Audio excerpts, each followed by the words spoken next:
দিঘির পাড়ে বটগাছের ডালে লুকিয়ে থেকেই ইংরেজ সরকারের ডাক লুণ্ঠন করেছিলেন ক্ষুদিরাম। দাসপুরের বড় শিমুলিয়া দিঘি মজেছে, তবে এখনও স্মৃতি আগলে দাঁড়িয়ে সেই বটগাছ। এখানে এলে এক অদ্ভুত শান্তি পাবেন, অনুভব করবেন এক স্বস্তি। সেই স্বস্তি থেকে স্বাধীনতা পাওয়ার কৃতজ্ঞতায় বটগাছের পাশের ক্ষুদিরামের মূর্তির দিকে তাকালে শ্রদ্ধায় মাথা নত হবে। বাবা মাকে হারিয়ে মাত্র 6 বছর বয়সে যে বালক দাসপুরের হাটগেছিয়া গ্রামে দিদি অপরূপা দেবীর বাড়িতে আশ্রয় নিয়েছিলেন, তিনিই পরবর্তীকালে হয়ে ওঠেন বীর বিপ্লবী ক্ষুদিরাম বসু। সেই দাসপুরের বড়শিমুলিয়া গ্রামে আজও এই বটগাছ ক্ষুদিরামের অমলিন স্মৃতি ধারণ করে দাঁড়িয়ে আছে শুকনো দিঘির পাড়ে। সালটা 1907 অক্টোবর মাস। বিপ্লবী ক্ষুদিরামের শহীদ হওয়ার 10 মাস আগের কথা। তৎকালীন ব্রিটিশ সরকারের টাকা ও গুরুত্বপূর্ণ চিঠি এই ডাকের মাধ্যমে আদান প্রদান হতো বিভিন্ন আস্তানায়।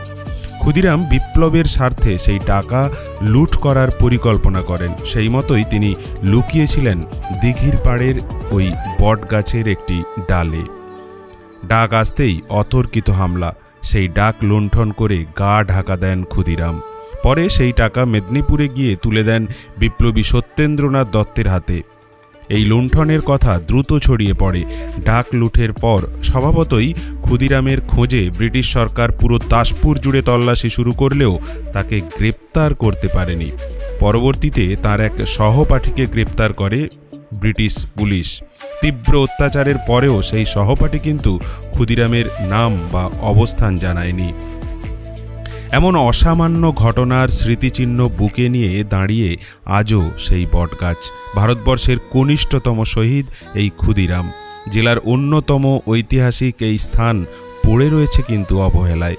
তবে স্থানীয় বাসিন্দারা বটগাছের পাশে উদ্যোগ নিয়ে স্থাপন করেছেন ক্ষুদিরামের আবক্ষ মূর্তি। গাছের চারিদিক যত্ন করে বাঁধিয়ে দিয়েছেন। একটি কমিটিও তৈরি করেছেন তারা। বিপ্লবী ক্ষুদিরামের ফাঁসির দিন 11ই আগস্টকে স্মরণে রেখে প্রতি বছর দিনটিকে এখানের বাসিন্দারা অত্যন্ত গর্বের সাথে পালন করেন। এদিক ওদিক অনেক তো ঘুরে বেড়ান, সময় করে দাসপুরের সাগরপুরের রাস্তা ধরে পুরাতন রায়মণি রোড হয়ে একটিবার ঘুরে যান না বড় শিমুলিয়ার এই বটগাছ। ক্ষুদিরামের চোখে চোখ রাখলেই মানস চক্ষে ভেসে আসবে সেই দিনের সেই ডাক লুণ্ঠন।